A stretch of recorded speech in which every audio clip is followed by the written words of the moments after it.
اصرار ہے کہ تم عراق جاؤ گے تو کم سے کم اپنے ساتھ مستورات کو نہ لے کر کے جاؤ،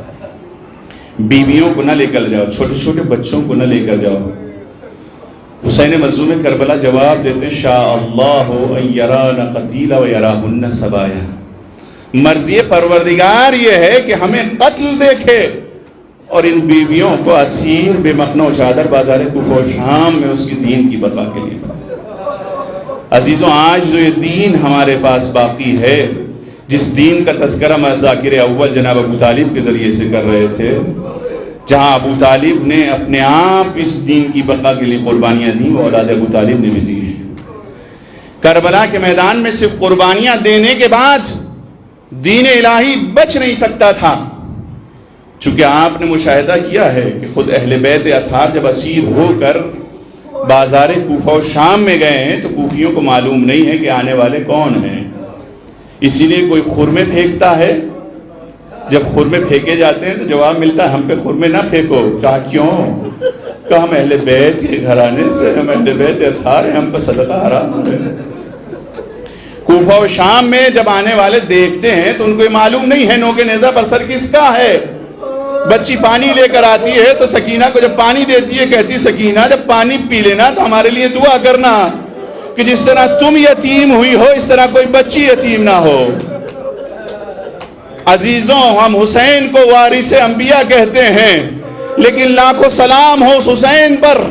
کہ جس نے کربلا کے میدان میں قربانیاں دے کر وارث انبیاء کا لقب پایا، لیکن کروڑوں سلام بھی ہو حسین کی اس بہن زینب پر کہ جس نے بازار کوفہ و شام میں مصیبتیں برداشت کر کے حسین کے مقصد کو آج تک اور قیامت تک زندہ و جاوید رکھا۔ ہاں عزیزوں، حسین کربلا کے میدان میں وہ لمحہ بھی آتا ہے کہ جب سب سے رخصت ہو کر حسین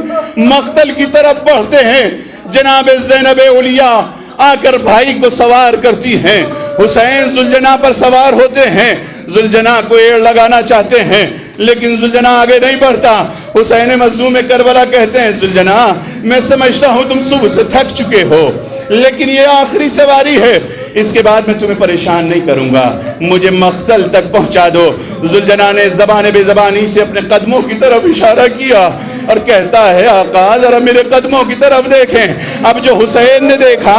بالی سکینہ قدموں سے لپٹے ہوئے بیان کر رہی ہے، اے میرے بابا کے ذوالجناح میرے بابا کو مقتل میں نہ لے کے جا، جو صبح سے گیا ہے واپس نہیں آیا، میرے بابا کو مقتل میں نہ لے کر جا۔ حسین نے زینب اولیاء کو بلایا، بہن میری اس امانت سے خبردار، زینب اب سکینہ تمہارے حوالے ہے۔ ہاں عزیزوں، آواز فضا میں گونجی، الا قتل الحسین بکربلا، الا ذبح الحسین بکربلا، حسین کربلا کے میدان میں ذبح کر دیے گئے، حسین کربلا کے میدان میں قتل کر دیے گئے، خیام میں آگ لگا دی گئی، بیویاں ایک خیمے سے دوسرے خیمے میں، دوسرے سے تیسرے خیمے میں، جب سب خیمے جل چکے بیمار امام کو زینب اولیاء نے اپنے بازوں میں اٹھایا اور خیمے سے باہر آ گئی، جب کوئی خیمہ باقی نہ رہا سب جل گئے۔ زینب نے اب اس کے بعد بچوں کو شمار کیا، اب جو بچوں کو شمار کیا سکینہ نظر نہیں آئی۔ ایک مرتبہ زینب اولیاء نے سکینہ کو جب نہ پایا بی بی ام کلثوم کو آواز دی، کہا بی بی ذرا میرے قریب آؤ، میں نے بچوں میں سب بچوں کو تو پا لیا لیکن سکینہ نظر نہیں آتی، آؤ میرے ساتھ ذرا فرات کے کنارے چلتے ہیں، شاید سکینہ اپنے چچا کے پاس گئی ہو۔ بی بی زینب ام کلثوم فرات کے کنارے آتی ہیں، آواز دیتی ہے عباس، سکینہ تو نہیں آئی لیکن فرات سے کوئی جواب نہیں آتا۔ بی بی کہتی ہیں شاید سکینہ نشیب میں بابا کی طرف چلی گئی ہوں، چلاؤ نشیب کی طرف آتے ہیں۔ زینب اولیاء نشیب کے قریب بڑھتی ہیں، ٹھہری سنی جو بالی سکینہ کی سسکیاں رو رو کے کہہ رہی تھی وہ یہ غم کی داستان، بابا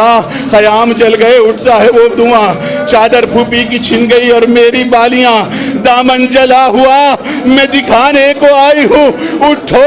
اٹھو کہ تم کو بلانے کو آئی ہوں۔ اب جو زینب اولیاء نے سکینہ کی آواز سنی، سکینہ کے قریب پہنچی، کیا دیکھا ایک لاشے بے سر سے لپٹی ہوئی سکینہ بید کر رہی ہیں۔ زینب نے بازو ہلایا، اے میری بیٹی سکینہ تم کیسے یہاں آ گئی؟ بی بی یہ تم نے کیسے پہچانا کہ تمہارے بابا کا لاشا ہے؟ سکینہ کہتی ہیں پھوپھی اماں میں نے اس طرح سے پہچانا، زینب زینب کہتی ہیں بیٹی دیکھو باپ کو پہچاننے, کسی عزیز کو پہچاننے کے دو ہی طریقے ہوتے ہیں, یا تو لباس سے پہچانا جاتا ہے یا سر سے پہچانا جاتا ہے. بی بی نہ تمہارے بابا کے بدن پر لباس ہے نہ تن پر سر ہے, تم نے کیسے اپنے بابا کو پہچانا؟ ایک مرتبہ سکینہ کہتی ہے پھوپھی اماں جب خیام میں آگ لگ رہی تھی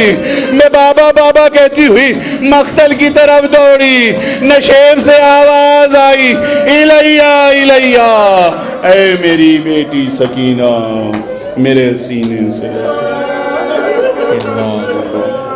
وَإِنَّا إِلَيْهِ